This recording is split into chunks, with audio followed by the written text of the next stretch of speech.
Namo tassa bhagavato arahato samma sambuddhassa. Namo tassa bhagavato arahato samma sambuddhassa. Namo tassa bhagavato arahato samma sambuddhassa. Buddham saranam gacchami. Dhammam saranam gacchami, Sangham saranam gacchami, Dutayampi buddham saranam gacchami, Dutayampi dhammam saranam gacchami, Dutayampi sangham saranam gacchami, Tatayampi buddham saranam gacchami, Tatayampi dhammam saranam gacchami, Tatayampi sangham saranam gacchami. Namo Buddhaya, Namo Dharmaya, Namo Sanghaya. Namo Buddhaya, Namo Dharmaya, Namo Sanghaya. Namo Buddhaya, Namo Dharmaya, Namo Sanghaya. I take refuge until I am enlightened in the Buddha, the Dharma, and the Sangha. Through the positive potential I create by practicing the 6 paramitas, may I soon attain enlightenment in order to benefit all sentient beings. I take refuge until I am enlightened in the Buddha, the Dharma, and the Sangha. Through the positive potential I create by practicing the 6 paramitas, may I soon attain enlightenment in order to benefit all sentient beings. I take refuge until I am enlightened in the Buddha, the Dharma, and the Sangha. Through the positive potential I create by practicing the 6 paramitas, may I soon attain enlightenment in order to benefit all sentient beings. May all sentient beings have happiness and its causes. May they be free from suffering and its causes. May they never be parted from their happiness beyond suffering. May they abide in equanimity, free of bias, attachment to the near, and aversion from the far. I shall cause this. Great compassionate Buddha, please inspire me to be able to do so. Reverently, I prostrate with my body, speech, and mind, and present clouds of every types of offerings, actual and mentally transformed. I confess all of my negative actions accumulated since beginningless time, and rejoice in all the virtues of all holy and ordinary beings. Please remain until cyclic existence ends, and turn the wheel of Dharma for all sentient beings. I dedicate the virtues of myself and others to the great enlightenment. However innumerable all sentient beings are, I vow to save them all. However inexhaustible my delusions are, I vow to extinguish them all. However immeasurable the Dharma teachings are, I vow to master them all. However endless the Buddha's way is, I vow to follow it completely. Om Mani Padme Hum. Om Mani Padme Hum. Om Mani Padme Hum. Tayata Gate Gate Paragate Parasamgate Bodhi Soha. Tayata Gate Gate Paragate Parasamgate Bodhi Soha. Tayata Gate Gate Paragate Parasamgate Bodhi Soha. So now get yourself comfortable and keep a relaxed mind. As we know, the chanting is there. The reason why we chant is to absorb the mind with the Dharma. So it's really good if we can learn the Dharma, learn the chanting off by heart if possible. And then we all always have access to the words on, you could call them prayers or verses or mantras. And that way, every time when you chant, you get to absorb your mind with understanding. They're not only there to relax us or as a habit. So try your best to memorize them, but also think about it as you do it. Be aware of it as you do the chanting. So now just relax your mind and bring your attention to your body to release the tension from your body.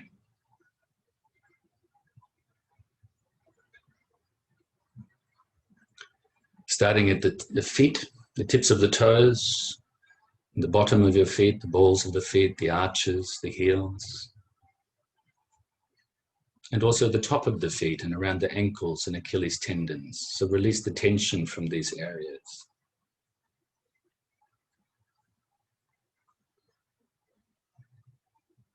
Now release the tension from your lower legs, the calf muscles, and the shin areas. Around your knees, the front, sides, and back of your knees.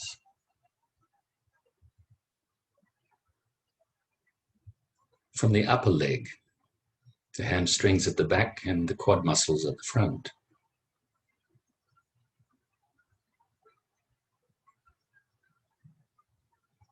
And now release any tension from the midsection, from the glutes, the hip flexors, and the groin.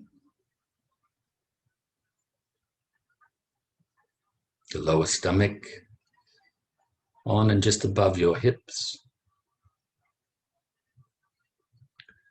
and also your lower back.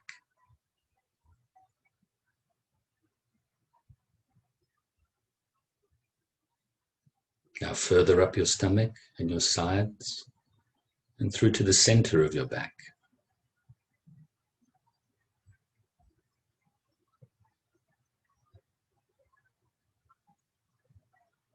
Release any tension from your chest area and underneath your arms and your upper back. On the outside of the shoulder blades, you have the lateral muscles. And pay particular attention to the rhomboid muscles that are between the spine and the shoulder blades on each side. We tend to carry a lot of stress in this area. A lot of it has to do with our posture. And now release the tension from the upper trap muscles that run between the neck and the shoulders, as well as the shoulders.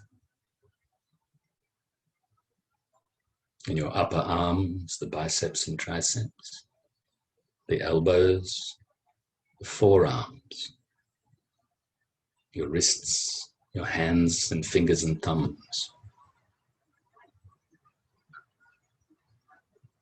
Now bring your attention up to your neck, the front, the sides, and the back of your neck. Release any tension.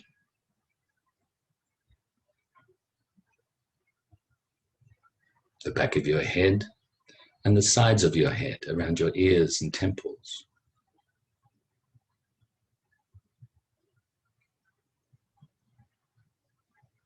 In your face, around your cheekbones and cheeks. Make sure that you're not clenching your jaw.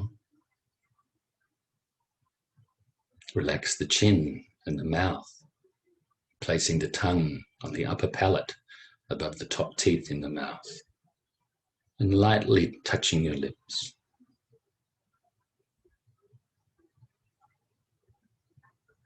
Your nose and sinuses and eye sockets and eyes. Make sure you're not frowning on your forehead. And finally, release any tension from the crown of your head. Now briefly scan your body from the tips of your toes to the tips of your fingers and the top of your head, just to see if you can release any more leftover tension.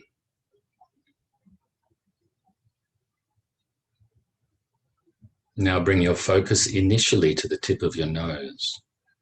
As you know, the object of the meditation is the breath, anapanasati in Pali, mindfulness of the breath.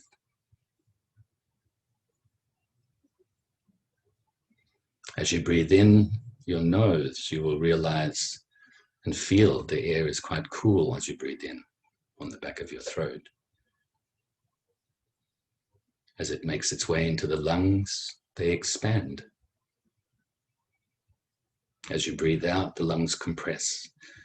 And as the air passes the back of your throat on the way out your nose, you realize, because it's been inside the body, it's quite warm now. These are just extra details to help you focus on the breath, the feeling of the breath. If you have thoughts or your mind becomes agitated, maybe dwelling on the past or thinking of the future, just bring your mind back to your breath. Be aware of the distraction, and then conscientiously replace your mind onto your breath. And likewise, if your mind becomes dull, wake it up by focusing more brightly on the breath. This way, the breath becomes the antidote for both the agitated mind and the dull mind. This is the constant process of meditation. And as we engage in it more and more, we get better at it. It becomes more natural for us to remain on the breath. Now we will do this for a few minutes in silence before finishing the meditation part of our class today with loving kindness meditation.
So even though this is very short meditation, you can feel very pleased with yourself for giving yourself the opportunity to get to know your mind more, to calm the mind,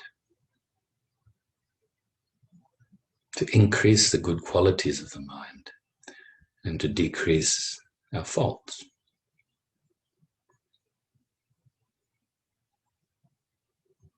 Extend warm loving kindness to yourself, wishing that you have happiness and the causes of happiness, and that you are free from suffering and the causes of suffering. And remind yourself that you deserve this. You deserve happiness.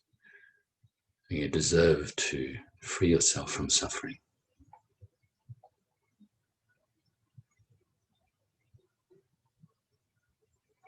Fill your whole being with universal love and kindness,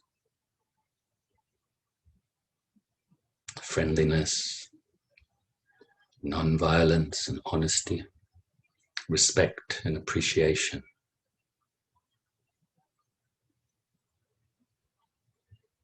We can also remember that the infinite past has led to this precious moment. So whatever we have done in the past that maybe is negative, that we can forgive ourselves for this, learn from it. And whatever we've done in the past that has been good, rejoice. Be thankful to yourself for engaging in such good deeds. Both the good deeds and the negative deeds, they have led to this precious moment.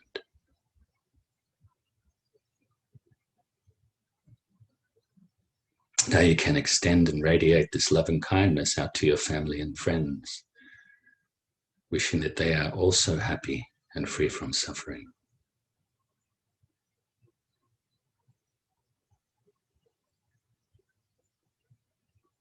And to strangers, those you might know a little or not at all, wishing that they have happiness and are free from suffering.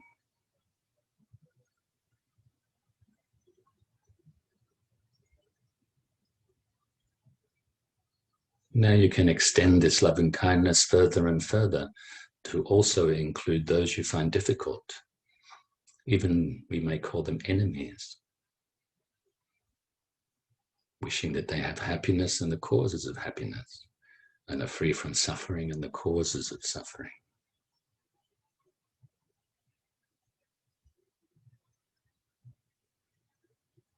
Like a tidal wave of loving kindness, spreading out further and further. We should also include all living beings, those in the waters and on the ground and those who fly through the air, the ones that are born from wombs and from eggs and moisture, as well as through transformation.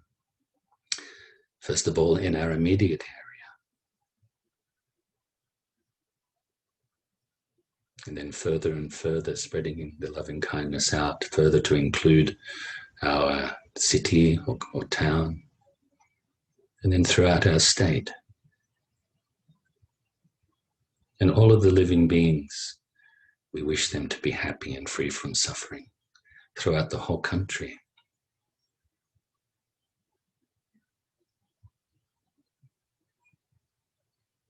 And throughout the whole world.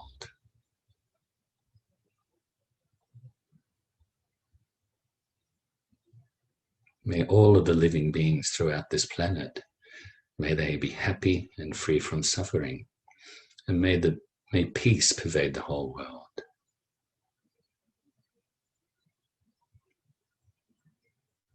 Keep extending this loving kindness out further and further to pervade the whole solar system and all of the other solar systems within this galaxy.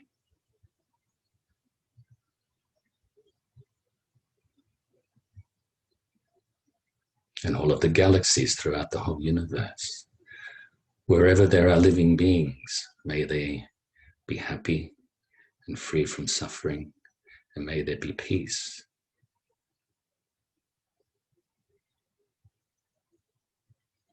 And now extend this loving kindness out beyond just this universe, throughout infinite space, without limit,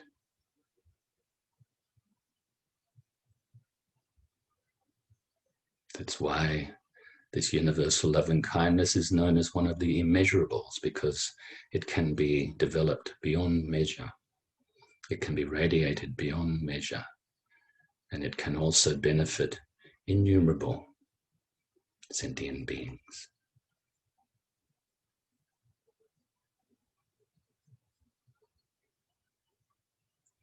And so now we will do the dedication prayer before the talk. Due to this merit, may I soon attain the enlightened state of the Buddha, so that I may be able to liberate all sentient beings from their sufferings. May the precious bodhicitta, not yet born, arise and grow. May that born have no decline but increase forevermore. And may the precious view of shunyata, not yet born, arise and grow. May that born have no decline but increase forevermore. So, as you know, we are talking about the Eightfold Path at present. And just a reminder for any students that have been practicing Buddhism a long time, remember the foundation, the example that I give, foundation of a house. Without the good, strong foundation, the walls and the ceiling come tumbling down. So our practice is likewise like this. We need to continually remind ourselves of the basics, of the foundation of the path.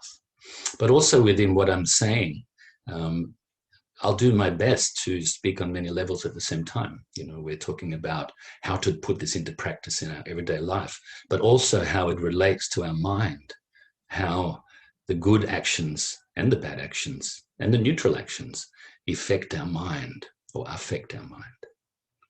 So it depends on yourself how deep you want to take these discussions, these talks. So last week we spoke about the first aspect of morality on the Eightfold Path, which is right speech. And right speech, of course, just to remind you, just to recap, we should avoid speech that is non-truth or lying. We should avoid slandering or using divisive speech. We should avoid using harsh language and abusive language. And we should avoid just meaningless gossip. Instead, we should speak the truth, speak to unite, speak sweetly and skillfully, and also speak with meaning. So today we will talk about right actions. Most likely we won't get on to the next aspect of right livelihood to next week, even though it relates obviously very closely to right action. But we'll see how we go. So anyway, right actions.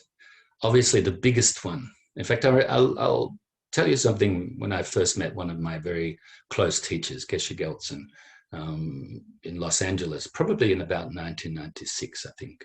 And he was giving a very good talk on the 5 precepts. Most of his students on that day were probably fairly new Dharma practitioners, but there were also quite a lot of experienced practitioners as well. So he gave a talk on basically the only thing he spoke about in detail was do not kill, do not destroy life. He said all of the other ones are secondary to this one. That even if you can't protect life or respect life, at very least don't harm life or don't take life.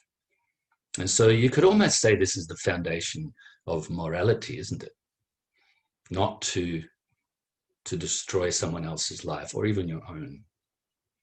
Needing to be kind to yourself and develop more compassion and more wisdom, and be kind to others while still developing more compassion and more wisdom. So the first aspect of the right actions is do not kill. But what do? We need to develop respect for life. We need to realize that all living beings, just as ourselves, have the right to live, the right to breathe, the right to develop happiness for themselves by engaging in the causes of happiness, and the right to free themselves from suffering by abandoning the causes of suffering. Now, what are the causes of happiness?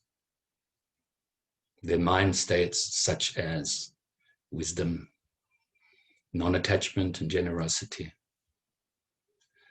harmlessness, the lack of greed,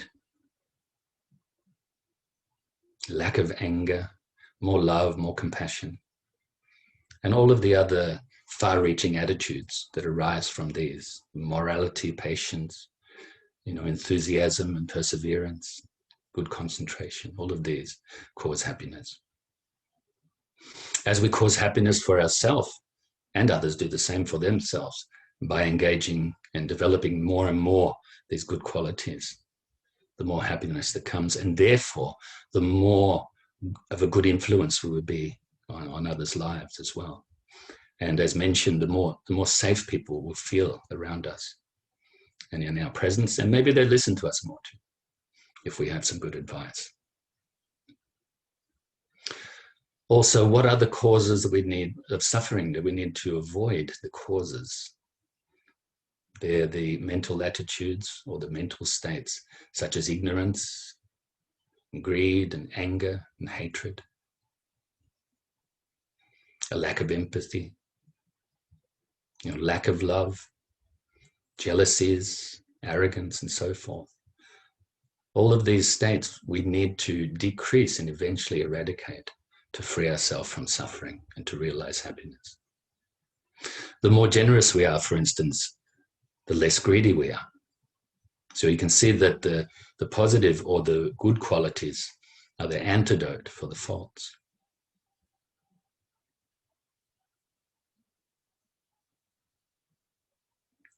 If we engage or fill our mind with love and kindness, then the less our mind has hatred and anger. So you can see that it's very, very important to know the reasons why we're doing this. Not just to do it because the Buddha said so, not just to do it because I'm saying so now, but actually, what is the reason? What is the purpose? And then to engage in the practice. So, don't kill others. Don't destroy any life. Somebody said to me a long time ago, and when I was living in Los Angeles, and he was just being, lighthearted at the time. And he says, "Oh, you Buddhists are crazy because you don't even kill ants or mosquitoes or spiders." And I'm like, well, actually, if I don't kill something that looks so different to me, that's easier for me not to kill you, is what I said to him. And so in other words, I guess that's kind of like joking, in a certain sense, but with meaning. And what I mean by that is that if we ourselves can, even those beings that we fear, and even those beings that are dangerous, could be dangerous towards us, if we can help them to survive, to protect their life, and at very least not to harm them or kill them, then it is much easier for us to be able to do likewise with those we have an affinity towards or with. What do we do instead? We save life. If we have an opportunity to save someone's life or save a living being's life, do so, however small you think it may be. What it does is it obviously helps that other being, but probably more importantly for yourself, is it leaves a positive imprint on your mind. The more respect you have for yourself then. The second aspect is that we need to avoid taking what is not freely given, often called stealing. Now this is, we could speak of this on many levels. It's obvious that we shouldn't steal from others. We shouldn't take something, but it's quite subtle as well. Maybe we shouldn't take others' time unless it's meaningful. Maybe we shouldn't, even if we're working, for instance, we should go there and work, not try to get out of things. And it's the same back and forth with all of our other activities and hobbies as well. Be giving of your time. Another, the last of the three aspects that we'll talk about is don't engage in sexual misconduct. Or when I teach younger people, I say sensual activities, no sensual misconduct. in relation with our activities with others. Now, what is sexual misconduct? Obviously, this is any harmful activity when engaging in our relationships with others. We should be truthful. We should be caring. Not coerce people just because we're feeling like maybe our desires are very high. Obviously, don't engage in the action of adultery. Especially don't engage in forceful sexual activities such as rape and coercion. We should really be doing these activities with a good meaning, because they can actually bring couples closer together. Do it with love. Do it with care, kindness, and respect. And avoid any harmful activities like this. So, don't kill, don't take what is not freely given, and don't engage in any harmful sexual activity. Otherwise, respect life, care for all other life, including yourself. Be giving, be generous. Do not take what is not freely given. Remember those words. One of the pleasures in life, I think, is giving. Giving with sincerity. I think when we give, it makes us feel really nice. Those times of the year when birthdays and so forth. I actually think that the giver probably gets more out of it than maybe the appreciation of the receiver, actually. But actually, as a Buddhist, it's important to note that if we give, thinking I am the giver and the other person is the receiver, and then here's the gift that I'm giving, that's three aspects, isn't it? They all need to be present for someone to give something to someone. Without either of those aspects, it doesn't happen. So this is a very brief little teaching on emptiness. The giver is empty of independence. The giving, or the object being given, is also empty. And the receiver is also empty. So when we give, we should try to give with no attachment, no expectation of receiving anything in return, even a smile, even gratitude. Just give. And then we will, if we do this, we will help ourselves not only to give up self-centeredness and greediness and so forth.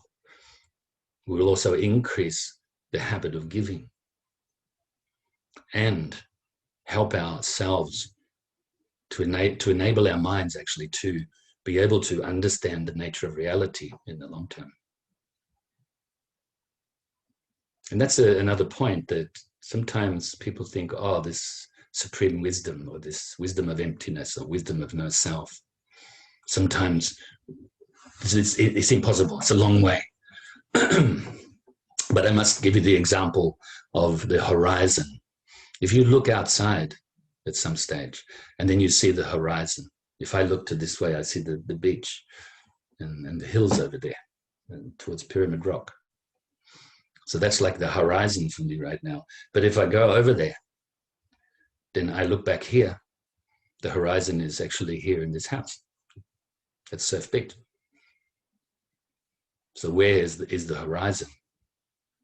In other words, where is enlightenment? Enlightenment is here and now.